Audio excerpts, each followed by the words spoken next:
Hello everyone, welcome back. Today we are going to start our new poem There is Another Sky, and this poem is written by Emily Dickinson. To speak about Emily Dickinson, it is just an introduction given. That is, she was an American poetess and she lived a lonely life. And most of her poems are motivational and philosophical. They are unique to her era and are characterized by simple and short lines. She often used slant rhymes and unconventional capitalization and punctuation. Her poems are the prompts and hymns of life in all its shades.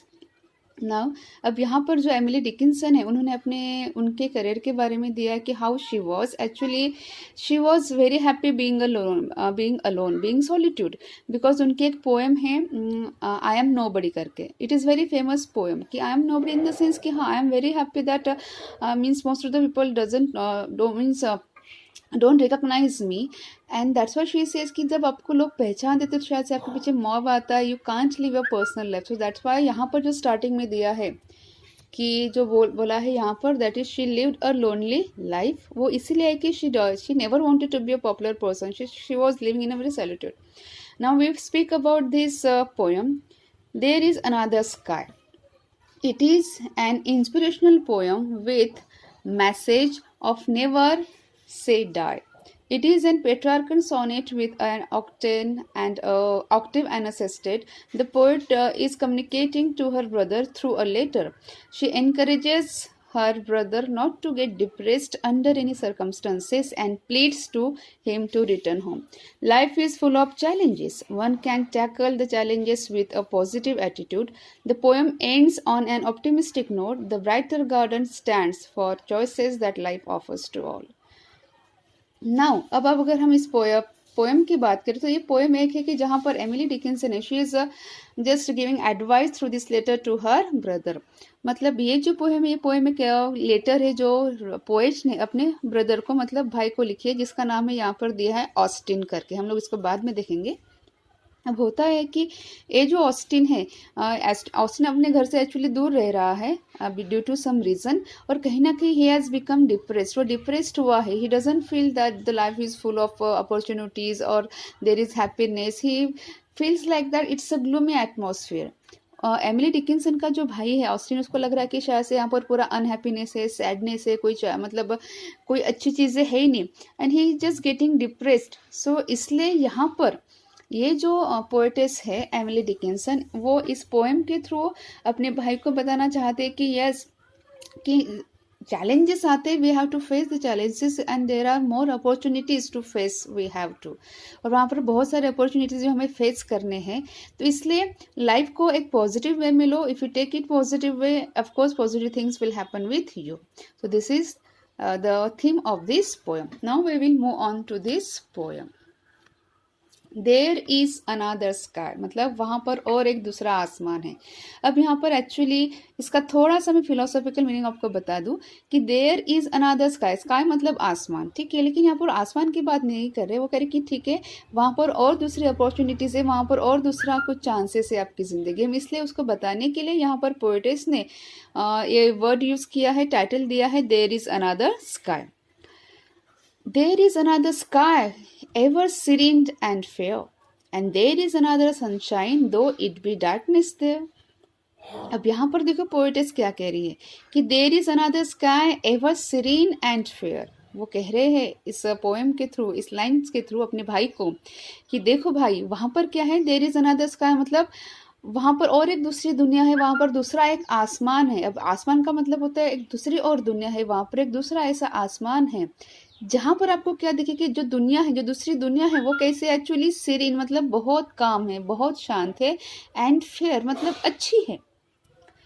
I am repeating कि poet's यहाँ पर letter के through खत के जरिए वो अपने भाई को ये कहते हैं कि there is another sky ever serene and fair. मतलब यहाँ पर जिस दुनिया में तुम रह रहे हो उससे भी अलग एक दुनिया है, इसलिए उसको स्काई कहा गया है, आसमान कहा गया कि और एक दूसरी दुनिया है जो दुनिया कैसे बड़ी शांत है, बहुत अच्छी है. And there is another sunshine though it be darkness there. वो कहते हैं कि ठीक है कि ये जो दूसरी दुनिया की बात कर रही हूँ मैं, ये जो दूसरे आसमान की बात कर रही हूँ मैं, वो आसमान वो दूसरी दुनिया कैसी है, सीरीन एंड फेयर मतलब काम है पूरी वो. And there is another sunshine और वहाँ पर क्या है, वहाँ पर दूसरी सनशाइन है, वहाँ पर दूसरी सूरज की रोशनी है। अब यहाँ पर सनशाइन का मतलब है यहाँ पर कि वहाँ पर दूसरी अपॉर्चुनिटीज़ है तुम्हारे लिए, जहाँ पर तुम क्या कर सकते हो, उस अपॉर्चुनिटीज़ को तुम हासिल कर सकते हो, इस अपॉर्चुनिटीज़ को तुम एक पॉजिटिव वे में आप ले सकते हो। एंड दो इट बी डार्कनेस देयर, मतलब हो सकता है कि थोड़ा सा डार्कनेस इन द सेंस, ठीक है, थोड़ा सा एक चैलेंजेस आएंगे, थोड़ा सा कहीं ना कहीं निगेटिविटी रहेगी। Negativity in the sense not negativity कि शायद से इंसान कभी कभी दुखी होता है, कभी कभी सैड होता है, बट स्टिल ये जो दूसरी दुनिया की बात यहाँ पर पोएटेस कर रही है, वो पोएटेस का मतलब क्या है यहाँ पर कि दूसरी और दुनिया है। अगर हम लोगों को कुछ चीज़ें अगर हमारे साथ होती है, हम लोग बहुत डिप्रेस फील करते हैं, हमें लगता है कि नहीं हमारी लाइफ मीनिंगलेस है, कोई हमारा जिंदा रहने का कोई मतलब है ही नहीं। लेकिन कहीं ना कहीं जो एमिली डिकिंसन है, जो पोएटेस है, उनके भाई को भी ऐसे ही लग रहा है। तो इसलिए इस पोएम के थ्रू, इस लेटर के थ्रू एक्चुअली वो अपने भाई को कहना चाहते कि वहां पर और एक दूसरी दुनिया है जहाँ पर आसमान कहा गया है, दैट इज जो कैसा है, जो बहुत काम और फेयर है, और वहां पर एक दूसरी सूरज की रोशनी है। हाँ, हो सकता है वहां पर थोड़ा सा डार्कनेस होगा, लेकिन फिर भी वहां पर क्या है, सूरज की रोशनी है। अब देखिए यहाँ पर there is another sky ever serene and fair, ये जो फिगर ऑफ स्पीच है ये है मेटाफर। मेटाफर क्यों है, क्योंकि यहाँ पर जो स्काई है उसको डायरेक्टली इम्प्लाइड किया है एक आइडियल प्लेस के लिए, इसलिए उसका है मेटाफर। अब मेटाफर का मतलब मैं आपको थोड़ा सा बता दूं, जैसे हमें पता है simile figure of speech, SIMILE।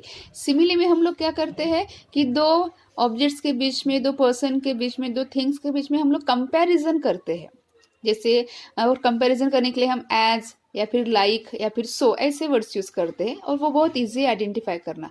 Metaphor is little bit difficult because metaphor में हम लोग कंपैरिजन नहीं करते। तो मेटाफर में हम लोग क्या कहते हैं कि both the things are same, मतलब दोनों चीजें, दोनों बातें कैसी है, सेम है, ठीक है, इसलिए फिगर ऑफ स्पीच है मेटाफर। अब दूसरा यहाँ पर एम्बिग्विटी, AMBIGUITY। एम्बिग्विटी का मतलब होता है जब कोई आइडियाज क्लियर नहीं होते हैं, उसको कहते हैं एम्बिग्विटी। देखो यहाँ पर दिया है देयर इज अनदर स्काई। अब there is another sky, okay, but what is the thing the poetess wants to convey through this line, मतलब यहाँ पर पोएटेस हमें क्या बताना चाहते हैं, कौन से स्काई के बारे में बताना चाहते हैं, कौन से आसमान के बारे में बताना चाहते हैं, वो नहीं बताया है। मतलब जब किसी पोएम में, किसी लाइन में कोई आइडियाज, कोई थॉट क्लियर कुछ नहीं बताते हैं, उस फिगर ऑफ स्पीच को कहा जाता है ambiguity. Now hope you understood this one this much. Though it be darkness there, never mind faded forest, oh sorry, एक मैं बताना भूल गया आपको कि there is another sunshine though it be darkness there। अब यहाँ पर सनशाइन और डार्कनेस, सूरज की रोशनी और अंधेरा, दोनों क्या है, अपोजिट वर्ड्स, जो मैंने आपको लास्ट वीडियो में बताए थे। अब जब पोएम में दो अपोजिट वर्ड्स आते हैं, उस फिगर ऑफ स्पीच को क्या कहा जाता है, एंटीथेसिस। अब यहाँ पर दूसरे फिगर ऑफ स्पीच, दो इट बी डार्कनेस देयर, यहाँ पर देखो टी और यहाँ पर टी बराबर है। ये जो इनिशियल साउंड है, मतलब जो स्टार्टिंग के जो साउंड हो कैसे हो रहे, रिपीट हो रहे। तो किसी भी वर्ड्स के अगर स्टार्टिंग के साउंड रिपीट होते हैं सिमिलर, तो उसको फिगर ऑफ स्पीच को कहा जाता है एलिटरेशन। अब हम देखेंगे थोड़ा सा कि नेवर माइंड फेडेड फॉरेस्ट। अब जहां पर पोएट कह रहे कि दूसरी और एक दुनिया है, जहाँ जिस दुनिया में, जिस आसमान में, जो आसमान कैसा है, बहुत ही शांत है, बहुत ही फेयर है, वहां पर जो सूरज की रोशनी है वो भी कैसी है, वो भी है। और वहां पर हाँ हो सकता है थोड़ा सा डार्कनेस हो, लेकिन वहां पर सूरज की रोशनी तुम्हें मिलेगी। मतलब वहां पर तुम्हें और ज्यादा अपॉर्चुनिटीज मिलेंगी तुम्हारी जिंदगी में, जहां पर तुम्हें हैप्पीनेस दिखेगा, जहां पर तुम्हें जो एटमॉस्फेयर है कैसे दिखेगा, बहुत ही शांत और फेयर दिखेगा। Never mind faded forest Austin. अब वो कह रहे हैं अपने भाई को, अब पोएट के भाई का नाम क्या है, ऑस्टिन है। और वो कह रहे हैं कि never mind faded forest Austin, मतलब ऑस्टिन जो फेडेड फॉरेस्ट है, मतलब जो फॉरेस्ट अभी क्या हो रहा है, डिसअपियर हो रहा है, आप उसके बारे में चिंता मत करो। अब यहाँ पर फॉरेस्ट कभी फेड नहीं होता है, ठीक है, फॉरेस्ट का कोई कलर फेड नहीं होता है, ठीक है। लेकिन यहाँ पर इस लाइन के थ्रू देखो, मैंने आपको थोड़ा सा पहले ही बताया कि थोड़ा सा इसका मीनिंग हम फिलोसॉफिकली ले रहे हैं। अगर आप कहीं और देखेंगे तो शायद से इसको आपको बहुत सिंपल वे में बताया जाएगा, लेकिन एक्चुअली इसका जो थीम है वो थीम थोड़ा सा मतलब डिटेल में है, थोड़ा सा माइन्यूट डिटेल में है फिलोसॉफिकली, इसलिए थोड़ा सा ध्यान दो। Never mind faded forest Austin, मतलब ऑस्टिन देखो जो फॉरेस्ट है, जो जंगल है, वो जंगल कैसे हो रहा है, फेड होता जा रहा है, तो आप उसके बारे में चिंता मत करो। अब इसका मतलब है कि अगर आपकी जिंदगी में कुछ डिफिकल्टीज आए हैं, अगर आपको फेल्योर मिला है, तो आप उसकी चिंता मत करो। नेवर माइंड साइलेंट फील्ड्स, जो शांत फील्ड है, जो शांत जगह है, आप उसकी भी चिंता मत करो। मतलब अगर खामोशी है तुम्हारे आजू बाजू में, तो उस खामोशियों के भी you just ignore that one. Here is a little forest whose leaf is evergreen. अब पोएटिस क्या कह रही है, देखो यहाँ पर क्या है, हमारे पास भी क्या है, छोटा सा जंगल है, जहाँ पर क्या है, जहाँ के पत्ते कैसे, जिस जंगल में पेड़ है उसके पत्ते कैसे है, एवरग्रीन इन द सेंस हमेशा कैसे रहते हैं, हमेशा हरे भरे ही रहते हैं। अब इन दो यहाँ पर अगर हम देखेंगे तो आपको दिखेगा कि साइलेंट फील्ड, अब फील्ड कभी silent field in the sense जगह, कुछ साइलेंट नहीं होते तो साइलेंट कौन होते हैं, हम लोग इंसान होते हैं। अब यहाँ पर फील्ड को किसका ये दिया है, ह्यूमन बीइंग की क्वालिटी दी है साइलेंट की, इसलिए फिगर ऑफ स्पीच है पर्सोनिफिकेशन। अब इस लाइन को देखिए, he is a little forest, here is a little forest whose leaf is evergreen. ये क्या है, अब ऐसा कोई फॉरेस्ट है क्या जहाँ की पत्तियां हमेशा मतलब हरी रहती है, सूखती नहीं है या फिर येलो नहीं होती है। तो यहाँ पर क्या हुआ है, यहाँ पर बड़ा चढ़ाकर बताया गया है, इसलिए फिगर ऑफ स्पीच है हाइपर बोले। अब मैं इसका मीनिंग आपको बता दूं, here is a little forest whose leaf is evergreen. वो कहते हैं कि ये जो दुनिया है, जिस दूसरी दुनिया की मैं बात कर रही हूँ तुम्हें, उस दुनिया में तुम्हें सारी चीजें अच्छी मिलेंगी, और यहाँ पर तुम्हें क्या मिलेगा, हुज लीफ इज एवरग्रीन, यहाँ पर तुम्हें हैप्पीनेस मिलेगा, यहाँ पर तुम्हें सैडनेस नहीं मिलेगा। इसलिए वो बताने के लिए पोएट क्या कह रही है, हुज लीफ इज एवरग्रीन, मतलब तुम जिस जंगल में आओगे, मतलब तुम जिस दुनिया में आओगे, इस दुनिया में आकर तुम्हें जो फॉरेस्ट दिखेगा, तुम्हें जो दुनिया दिखेगी, नए लोग दिखेंगे, वो कैसे है, वो हमेशा हैप्पी रहने वाले हैं, वो हमेशा मतलब तुम्हें खुशी देंगे। वही बताने के लिए पोएटेस यहाँ पर कह रही है कि देखो ये जो फॉरेस्ट है छोटा सा, उसमें क्या है, उसमें सारे पत्ते कैसे हरे भरे ही है और हमेशा हरे ही रहते हैं। Here is a brighter garden where not a frost has been. In its unfading flowers, I hear the bright bee hum.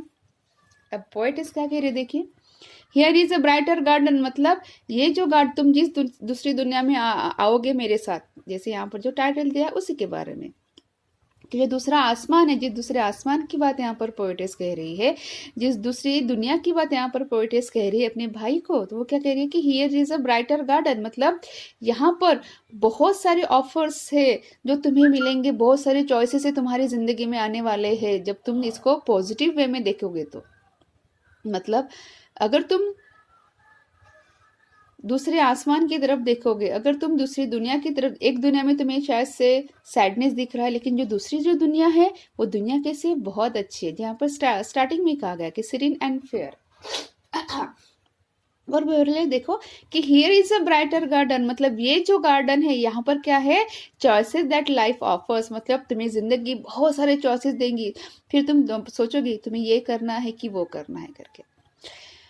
Where not a frost has been, मतलब यहाँ पर कोई फ्रॉस्ट नहीं आने वाला। फ्रॉस्ट पता है ना आपको, जैसे बर्फ जम जाती है किसी इसकी वजह से, ठंड की वजह से, दैट इज कॉल्ड फ्रॉस्ट। तो पोएटिस कह रही कि where not a frost has been, मतलब यहाँ पर क्या नहीं है, यहाँ पर फ्रॉस्ट नहीं है, यहाँ पर कोई भी चीज जमने वाली नहीं है, मतलब यहाँ पर तुम्हें क्या मिलने वाला है, तुम्हें सारी चीजें यहाँ पर मिलने वाली है अच्छी, जहाँ पर फ्रॉस्ट नहीं होगा, जहां पर कोई चीजें तुम्हें डिप्रेस नहीं करेगी। इन इट्स अनफेडिंग फ्लावर्स, मतलब ये जो गार्डन है, इस गार्डन इन द सेंस ये जो दुनिया है, ठीक है, एक्चुअली गार्डन का मतलब यहाँ पर दुनिया है, दूसरी दुनिया जहां पर सारी चीजें अच्छी है, वो दूसरी दुनिया पोएट के ब्रदर को, ऑस्टिन को क्या करने वाली है, बहुत सारे चॉइसेस ऑफर करने वाली है, जहां पर वो शायद से डिप्रेस नहीं होंगे, शायद से वो सैड नहीं होंगे, इसलिए इसको कहा गया है कि frost where not a frost has been. In east unfading flowers, मतलब ये जो गार्डन है, यहाँ पे जो फ्लावर्स है, यहाँ पर जो फूल है, उसका कलर कैसे नहीं होने वाला, अनफेडिंग, मतलब उसका कलर कभी भी, उसका कलर मतलब खराब नहीं होने वाला है, फिर जाने वाला नहीं है। जैसे हमें पता है कि कोई अगर फूल होता है तो स्टार्टिंग में उसका कलर बहुत अच्छा रहेगा फ्रेश, उसके बाद धीरे धीरे जब वो मुरझाता है तो उसका कलर थोड़ा सा फेड होने लगता है।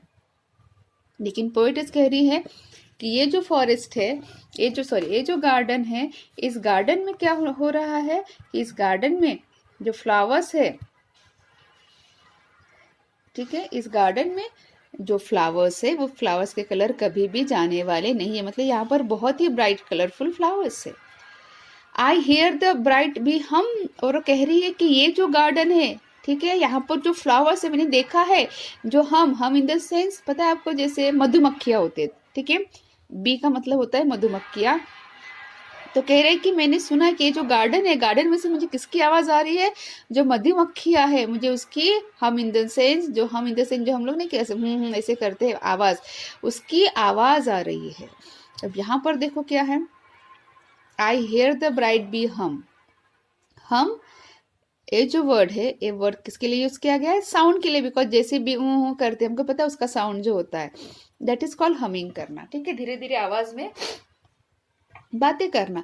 तो जो वर्ड एक्चुअली जो वर्ड इसका ये शो ऑफ करता है क्या, जिसको हम कहते हैं साउंड, जो वर्ड साउंड के लिए यूज किया जाता है उस फिगर ऑफ स्पीच को कहा जाता है ओनोमोटोपेइया। देखिए मैंने यहाँ पर स्पेलिंग भी लिखी है ओनोमैटोपोइया, ठीक है। अब prithee my brother into my garden comes, अब यहाँ पर एंड में यहाँ पर पोएट अपने भाई को रिक्वेस्ट करे कि भाई तुम्हें, मतलब जिस दुनिया में जो वर्ल्ड तुम्हें दिखाई दे रहा है, जहाँ पर तुम्हें सारा सैडनेस दिखाई दे रहा है, जहाँ पर तुम अपसेट हो, जहाँ पर तुम डिप्रेस हो, शायद से तुम्हारे साथ ऐसा कुछ हुआ है जिसकी वजह से शायद से तुम्हें डिप्रेस फील हो रहा है, you are feeling very negativity in your mind, शायद से तुम्हें सारी चीज़ें बुरी लग रही है, लेकिन अगर तुम दूसरी दुनिया को देखोगे, अगर तुम पॉजिटिव एटीट्यूड के साथ देखोगे तो शायद से दूसरी दुनिया तुम्हें बहुत अच्छी लगेगी। और वही बताने के लिए यहाँ पर पोएट अपने भाई को कह रहे कि प्रीति माई ब्रदर, मतलब माई ब्रदर मैं तुमसे रिक्वेस्ट करती हूँ, क्या रिक्वेस्ट कर रही है वो, कि इनटू माय गार्डन कम, कि तुम क्या करो, मेरे गार्डन में आओ। मेरे गार्डन इन द सेंस जो मेरी दुनिया है, जो दुनिया कैसी है, बहुत अच्छे, जहाँ पर सारी चीज़ें अच्छे, जहाँ पर तुम्हें बहुत सारे ऑफर्स मिलेंगे, life will give you more opportunities to do and you won't feel pessimistic. Pessimistic का मतलब होता है कि निराशावादी, कि तुम्हें यहाँ पर निराशावादी नहीं फील होगा, यू फील एक्चुअली ऑप्टिमिस्टिक। तुम शायद से सारी जो बातें हैं, सारी जो चीज़ें हैं, तुम उसको एक पॉजिटिव एटीट्यूड से देखोगे, उसको वर्ड है ऑप्टिमिस्टिक। तो कहीं ना कहीं ये जो पोएम है, वो poem it teaches us how to be optimistic in a life, because most of the time what happens with the human beings कि शायद से कुछ problems आते हैं, difficulties आते हैं, and many times we feel depressed, many times we feel sad, and many times we feel that the life is full of lifeless also. So this is a poem that gives us or that makes us to think. ये poem है कहीं ना कहीं हमें ये सोचने पर मजबूर करते, it compels us to think that yes, life is full of opportunities and you have to face the opportunities, you have to take the things in a very positive way, and then after you can be having a good life. तो यहाँ पर there is another sky का मतलब ऐसे नहीं कि दूसरा आसमान है, यहाँ पर इसका मतलब ये है कि अगर तुम्हारे साथ कुछ ऐसा हुआ है, वो अपने भाई को कह रही, तो आप क्या करो, आप दूसरी चीज़ों को देखो, जो दूसरी दुनिया है, जहाँ पर जो दूसरा जो चांस से तुम्हारी तरफ आ रहा है, आप तुम उसको देखो, शायद से वो जो अपॉर्चुनिटीज़ आ रही है तुम्हारी तरफ, हो सकता है वो अपॉर्चुनिटीज़ तुम्हें ज़िंदगी में आगे ले जाए, और हो सकता है तुम्हारा जो पॉजिटिव एटीट्यूड हो तो शायद से तुम जिंदगी में बहुत सारी चीज़ें हासिल कर सकते हो। इसलिए यहाँ पर देखो स्टार्टिंग में कहा गया कि नेवर से डाई, मतलब पोएटेस कह रही है अपने भाई को कि कभी भी होप नहीं छोड़ देना चाहिए हम लोगों को, ठीक है, always be having a hope and that must be positive attitudeness in your life. अगर हमारी सोच में, नेचर में अगर पॉजिटिव एटीट्यूड है तो ऑफकोर्स डिफिकल्टीज आएंगी, कोई सर्कमस्टेंसेज आएंगे, शायद से हम लोग वहाँ पर फेलियर भी मिल सकता है, लेकिन फिर भी we don't want to lose our hope and we still want to try to go ahead in our life. So this is the theme of this poem. Hope you understood this one, and there is some figure of speech that I have already explained to you in our last video. So try to understand that one, and appreciation of the poem I have already explained you how to solve it. That is the theme. Points दे रहते हैं, आप उस points को देखो and according to that point just write down the appreciation of the poem of this lesson too. Hope you understood this one. Thank you.